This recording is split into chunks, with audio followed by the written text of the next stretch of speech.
Hey, what's up? My name is Wes. Welcome to a new video. In this short video, I want to share with you one of my favorite techniques that I use to study new vocabulary. So one of my favorite ways to learn a new language is by using flashcards. And flashcards are pretty much just blank pieces of paper which have two sides, on which on one side you write the Spanish word that you want to learn, and then you can flip it around and add the English translation for that word or phrase. And I use flashcards mainly to learn vocabulary, so words or small phrases, but you can also use them to learn grammar. Now there are different types of flashcards. The original flashcards are just blank pieces of paper, but you also have online apps or programs online on the web that you can use which also function as flashcards. However, I do prefer using physical cards. I actually just grab a piece of paper, I cut it with some scissors, and then I make my own flashcards. I looked on Amazon as well, and there's these fancy flashcards as well. I'll leave a link down below, which is an affiliate link. I will make some money off of that. And so what I recommend doing is anytime we have a vocabulary lesson or a verb lesson, which is a yellow lesson we will get to later,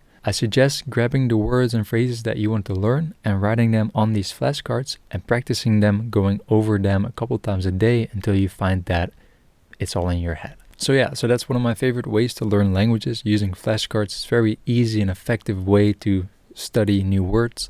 Use this if this is something you think will be helpful. And then one more tip I would like to give you before we end this video is that if you really want to master a language, you have to start speaking. Speaking is one of the most underrated parts of language learning. So if you learn new words and phrases and you are practicing with these flashcards, try to pronounce and speak out loud the words or phrases that you are trying to learn also. Alright, and that's it for this video. This was a very short video, just like a tip, I guess.